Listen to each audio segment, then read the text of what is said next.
Welcome back. This is the big story on the BDTV Breakfast Show. My name is Elizabeth Musa, and today we're focusing on two of the biggest issues facing Nigerians right now: unemployment and the soaring cost of living. According to the National Bureau of Statistics, Nigeria's unemployment rate stood at 4.3% in Q2 2024, and this is based on a revised methodology. But many analysts will argue that the real picture is more troubling, especially for young people and informal workers. A recent report by SBM Intelligence notes that youth unemployment and underemployment remains deeply entrenched and are now a major driver of social and economic instability. At the same time, inflation, particularly in food, fuel and transport, has pushed Nigeria's misery index to nearly 37%, leaving many families struggling to survive. So, what's behind these challenges and what practical steps can be taken to fix them? Joining me this morning to talk about all of this and so much more is financial expert Gbolahan Olojede. Welcome to the show, Mr. Gbolahan Olojede. Yeah, good morning. Nice to be on the show. Very lovely to have you this morning. Let's start with the big picture today. What really, in your view, is driving Nigeria's unemployment crisis right now, especially amongst the young people and the youthful population?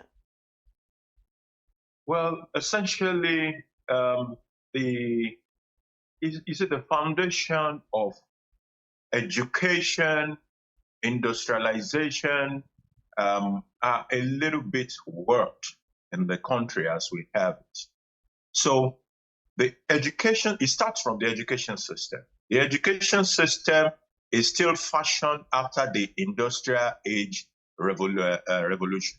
So in the industrial age, everybody go to school and they are trained to be employed. So they are preparing you for a job. So when you come out of school, you join a company. And there are several of those companies, those industries in Nigeria.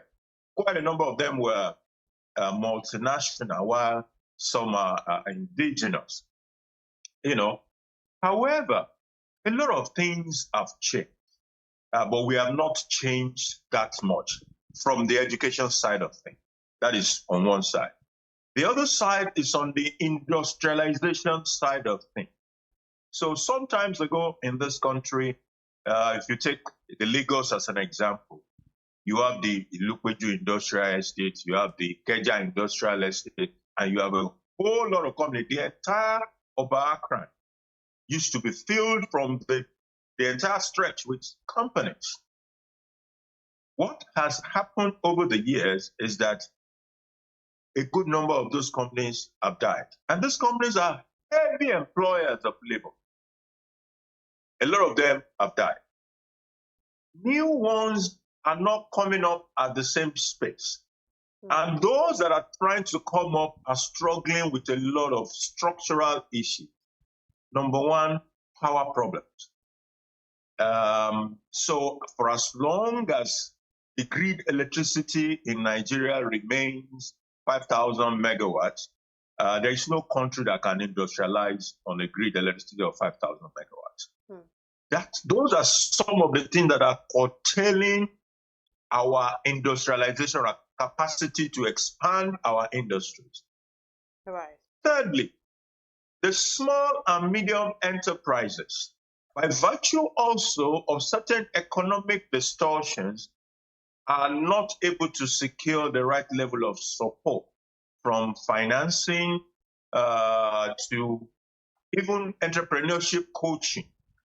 And by virtue of that, they're also not growing as they're supposed to grow. In most parts of the world, that segment is the largest employer of labor.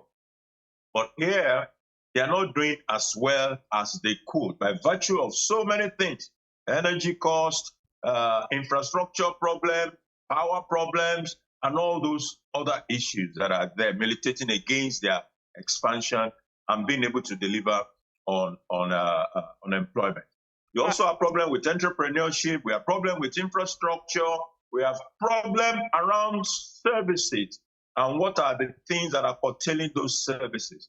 So it's a multidimensional problem, and we need to begin to be able to pick them and fix those problems so that we can unleash the capacity of the economy to generate employment for everybody that is seeking employment.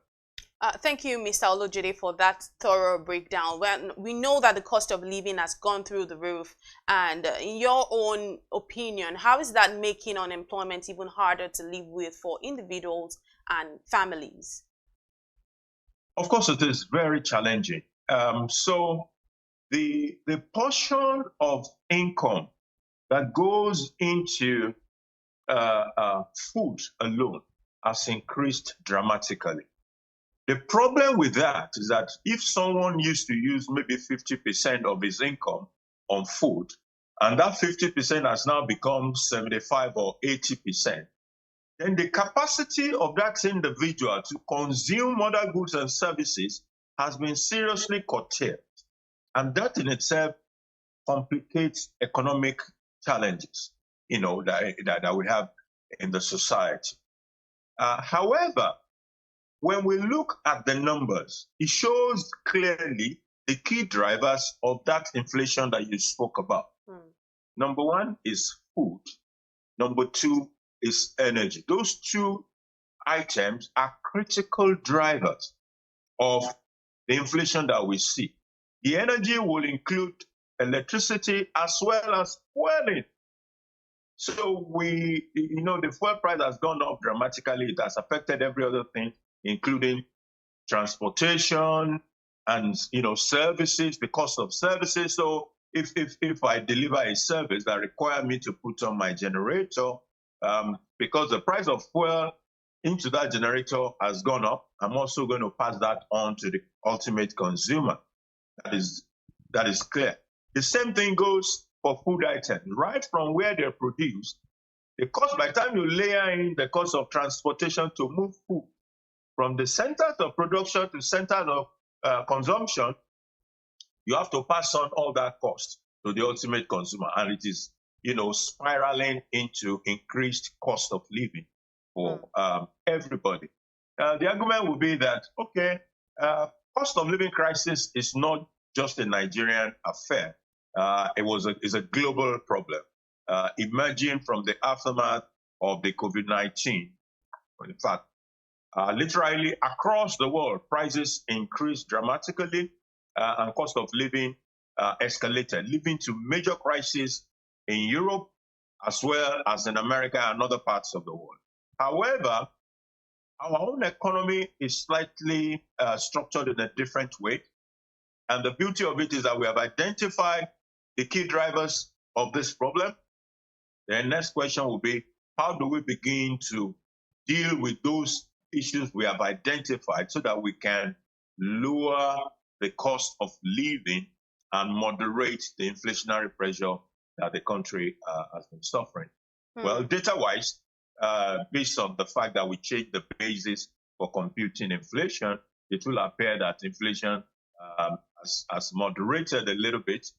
But when we look at the month on month under the new methodology, there is nothing to celebrate that much yet. So there's a lot of work to be done, especially with food and with energy, to moderate further the inflationary pressure that we have. Right. And then when you speak about a lot of work that has to be done, if we were to look at the government more realistically, what short-term steps are possible right now, and what long-term policies do we need to see to if we're being serious about job creation? Okay. If we take the food space, which is a major factor, we need to produce more. There is absolutely no doubt about that. So the next question will be, do we have what it takes to produce more? The answer is yes, in terms of certain critical inputs into production: land, water, people. So those are critical inputs. There are some other inputs, but those other inputs, government can step into it and make it easier. Issues around, fertilizers, issues around farmers' education, issues of financing for that sector, issues of infrastructure that connect the farms to the urban areas. All those are things that require government to take a critical look. I remember some times ago, almost 2 years now, July 2023. Right. The federal government has spoken about putting 500,000 additional hectares of land into cultivation. It would be nice, for example, to be able to say, out of that dream of 500,000 hectares, how many hectares have actually now been put into cultivation? The government also spoke about irrigated farming, because analysis has shown that we are only following rain patterns to do farming. Nobody does that anywhere, where serious farming is done. The beauty of it is that we have the water, we have the land. So government itself has identified that we need to do more irrigated commercial farming. So since that pronouncement, the question will be, how much of that have we done? And if things are being done, maybe it's also the duty of government to let us see what is being done. If it has changed the direction, it's also important to say, okay, this is not the way we're doing it. This is now the way we want to do it. And elicit the support of the people to ensure we can drive food production the way it should be driven. So after we have produced, one of the main problems with our food production is the issue of what the percentage that goes bad or not. In certain product category, after the farmer has produced goods, and about 40% are lost to damage and rottenness. So that calls to question issues around storage, the right kind of storage being made available for these farmers so that those products, the shelf life of those products can be extended. Some of those storages will require electricity because they're going to be refrigerated storages. So what do we need to do to provide either solar powered or grid electricity for storages of those items? You see, the problem with having that level of rottenness or damage to production is that the farmer is not encouraged to go back to the farm. If I produce 100 units this year or this farming cycle, and 40% of what I produce, I couldn't get to sell it, I am not encouraged to go back into that bush to go and do it again. So we need to be able to fix. I see you want to ask me another question, so let me slow down. Well, you've spoken very extensively about farming, but let's also talk about small businesses. So many SMEs are struggling and they're complaining of the economic pressure. How really can they be supported to stay afloat, even in spite of the economic pressure? Well, from time to time, government has been making available certain dedicated funds for SMEs. So there is now a need for a certain level of citizens' education, targeted at these SMEs, so that those who are qualified are able to approach the authorities that are dedicated for this funding and access the funding as may be required. Number two is that I'm aware that some states are trying to create certain hubs for some categories of SMEs. The advantage of creating certain hubs is that some infrastructure could be made available in those hubs that will help reduce some of the pressures that these SMEs are facing. So when you create a hub, for example, it is possible for you to provide electricity for that hub. And electricity in whatever form, either renewable or grid. And when you do that, you've taken away probably 30% of the headache of those group of SMEs that we're talking about. We also need to drive home the issue of alternative energy. I know we've said a lot about CNG, about LPG, especially about CNG in this particular administration. But if we are to be realistic today, how much of absorption of that policy has happened? How many people have translated their power source from what it used to be now to CNG? So we also have to drive all of that. We have to be able to get the bigger businesses to also support these SMEs. In the past, we have had a situation in which the financial services sector, especially the banks, where, there was an arrangement with them to provision a certain percentage of their income and set it aside specifically for SMEs. Now, you cannot compel them, but there are moral situations, there are incentive schemes that could be put in place to encourage them to do that. Otherwise, when we are in an economy where the government itself is competing for funds, these SMEs will not stand a chance. A lot of them will not stand a chance to be able to access financing from banks. But where there are schemes such as the one I have described, we can have those funds that are set aside being deployed as risk capital into this SME. I mean, equity now, not even debt. So they will be able to provide equity support, and they can as well provide some debt as well. This will encourage these institutions to grow and be able to help us drive employment like they should and like they do in most other economies across the world.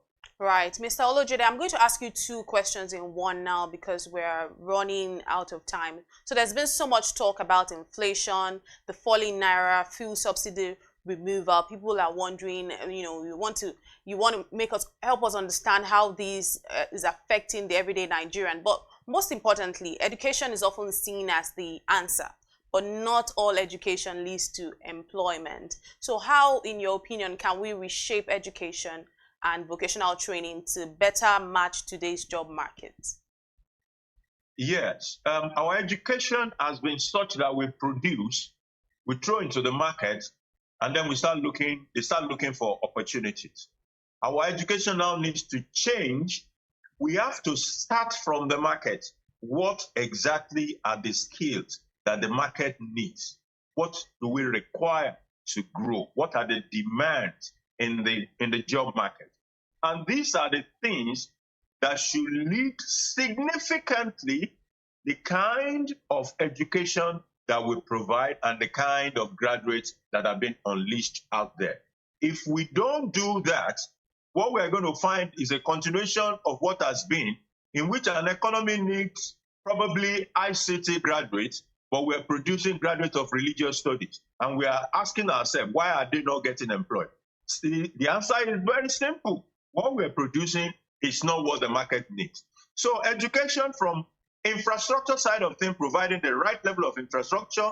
Number two, teachers, the quality of teaching and teaching aids. And then the last but not the least is the curriculum. What exactly is the content of what we are teaching people? Is it still Mungo Park discovered in Niger? Or we should be talking more about things that are more real to the market situation of today. So that is what we need to do with education, in my opinion. I made it appear as if it's a simple matter, but it's actually a very complex affair. And really, what sort of policies do you think we need to actually unlock? Because we have one of the youngest populations in the world. I'm talking about Nigeria here. And this, you could look at it as a huge strength. You could also see it as a ticking time bomb. So I like that you mentioned, some of the things that we can do. But in terms of policies, what policies do we actually need to, unlock more the youth potential and avoid what I would call a demographic crisis? We must back off from emphasis on certification. When I think about the volume of people that we pass through our university education today, and I sit across table interviewing people, and I'm asking myself, is this person sitting across me actually a graduate? And what exactly can he offer me? So there's a problem with unemployment, but there is also unemployability. Some people are actually just not employable. But as long as all the emphasis is on getting paper qualification, I'm a graduate, we're going to have challenges. We must look at issues of vocation. And part of what will help us to drive what kind of vocation are we also even looking at is what does the market need?